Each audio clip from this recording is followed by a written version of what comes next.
Asking Congress for $6 billion of emergency funds to pay for the relentless military pounding of Serb targets in Kosovo and to help ease the refugee crisis.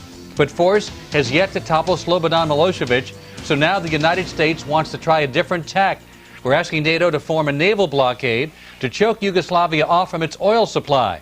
Should the American people foot the bill for the conflict in Kosovo? And since ground troops are out, is a naval blockade the next step? We're joined by former New York Congressman Joseph DioGuardi, Utah Republican Congressman Chris Cannon. Welcome all of you to Hannity and Colmes. What about this request for $6 billion? Is that a fair request, and will Congress approve it? Well, you know, it's sort of an odd thing. When it came out at $2 billion in the first round of suggestion of what this was going to cost, I thought $2 billion was a little bit low. In fact, I was a little embarrassed that we'd be talking about that kind of money, and it quickly popped to $4 billion, $3 billion, and then $4 billion. Now we're at $6 billion, and you know, you don't know where. You know, if you start at 2 and go to 6, what's the next? Is it going to be 12 and 24? At some point, you know, we have to have some justification for how much this is going to be. We know that, you know, I was in Congress 4 years, Congressman, and I came there with the background of a certified public accountant, and I found out quickly that government accounting is not an exact science. But to go from 2 to 6? I mean, how do you account for that? How about 16? Someone told me. But I mean, we're talking about billions of dollars here. How can the American people understand this? Right. 1 minute you're asking for $2 billion, then you're asking for 3 times as much money. It's like any other appropriations bill. We don't have a capital budget. Would you believe it? Everything is lumped in one big pot. There's no capital budget, so some congressman will say, well, it's $2 billion, but we need that for the salary. Someone else will say, well, we got to lump in the cost of the equipment, and it goes up. Unless you get a definition of what they're talking about, no one knows. Well, Congressman Canada, where's the accountability here? Is Congress going to automatically approve this? Well, I think there'll be a serious debate. You know, one of the problems is that when I heard the $2 billion number, I thought, what are we going to do? Continue to raid the rest of the Defense Department budget? At $6 billion, are we really going to spend that money on this war, or are we going to continue to raid even more than that from the Defense Department? And is that going to be enough? Because we're going to have to go in and rebuild after the war. Who knows how long the war will last? Right. It sounds like the sky's the limit here. Well, it sounds like it's a situation with no definition, with no real clear goals that anybody can understand, certainly not our military. Clearly the military and the political types are talking by each other. One wants to diminish the military capacity of Milosevic, the other wants to drive him from power, and they don't meet. And so what does budget mean when you're talking in terms that you can't even connect? You know who you've got there in the Kosovo Liberation Army? You have some of the most seasoned generals from the old Yugoslav army.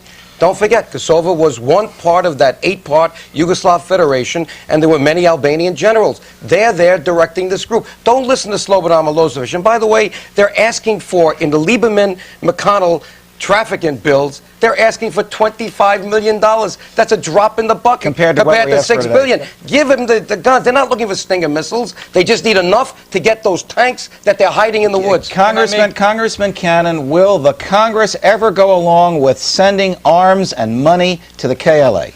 You know, when the TAW goes from $2 billion to $6 billion, I would certainly hope so. You know, Frank Wolf just recently visited some of the refugee camps and came back and wrote a report in which he said that virtually every Serbian has a Kalashnikov automatic rifle. It seems to me that you're not going to be able to send Kosovars back, the Albanian Kosovars back into Kosovo without some kind of protection like that, or the same thing will happen in the near future. What's the end game here, and when is this going to end? Well, the end game should be to end this as soon as possible. To do that, we should be taking the advice from the seasoned generals.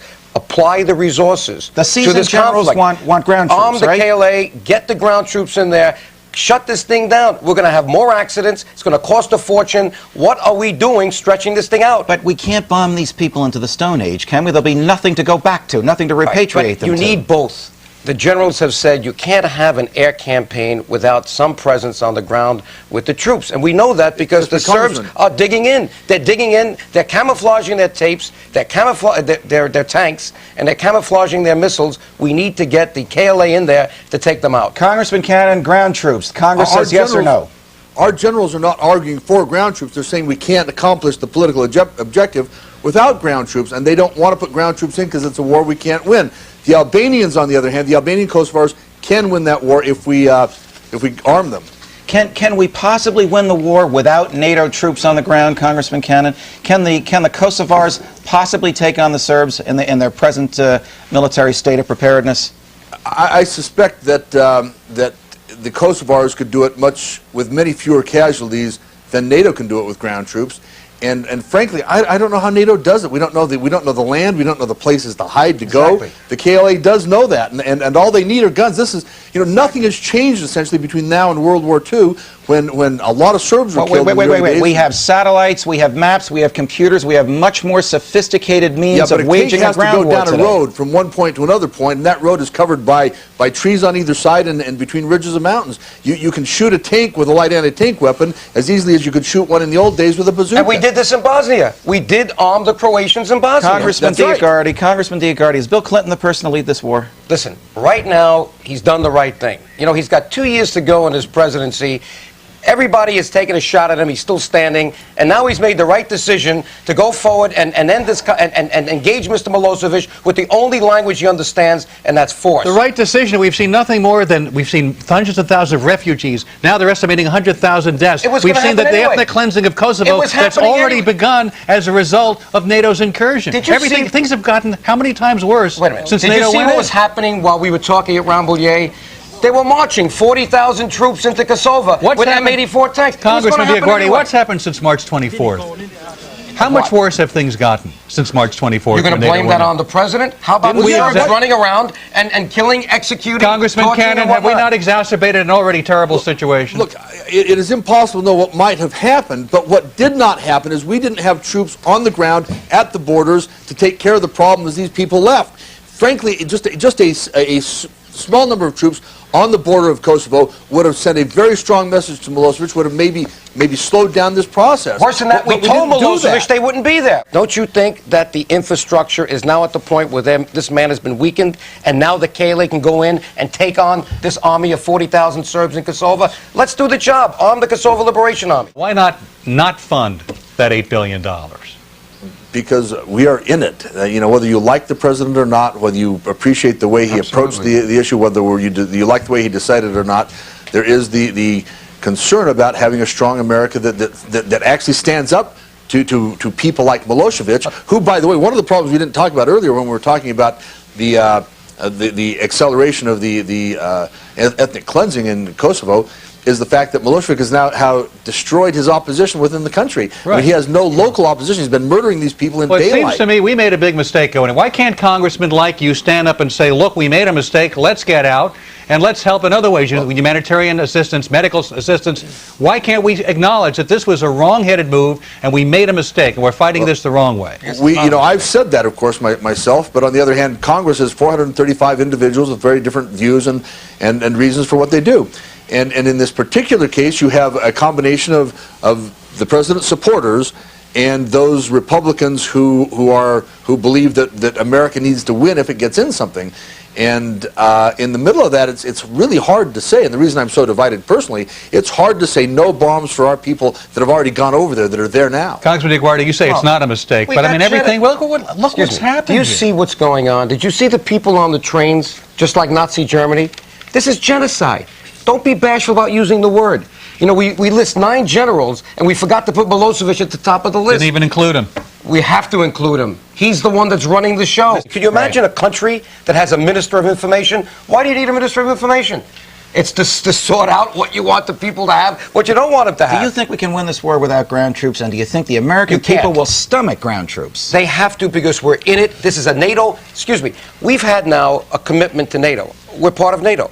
We know that less than 15% of the troops will be American. I don't want to see one person die, but hundreds of thousands of people are in harm's way now. They're displaced within Kosovo. Bill Clinton, we don't want to go into the 21st century with this on our record, that we didn't stand up to another Hitler. Agreed. But we have Rwanda on our record, for crying out loud. And that was wrong. Of these problems. We should have done something. Solve all these problems with American troops. All right, Congressman. We are not going to send troops into Congressman, no, we're not. Congressman, but this is just above Macedonia, and we know that Greece and Turkey are right there, and this could spill over. Bosnia did not have the potential of becoming a European war. Congressman Kosovo does. Let me press your philosophical button for a minute. What more noble, what more compelling, what more moral reason can there be for war than to stop a government from slaughtering its own innocent people? That is a great rationale for people within a country to resist. It is not a rationale for one country to interfere in the internal activities of another country. Let's go to We don't international have the law. wisdom of Excuse God me, to I do disagree that. with that. Listen, if you had a next-door neighbor that was brutalizing his children and his wife, and you went next door and you knocked on the door and he said, "Hey, this is my house, stay out," what would you do? You'd call the police. It's a if he's- crime. right. Same thing on international law. But It's a doesn't crime relate. for there a are no state. international police. We do not have international police, and we are not God. We don't, as Listen, Americans, have the ability to know what's right and wrong in every country in the world. And just Well, because it comes to our attention, we're getting as there. apparently We're getting one that there. did.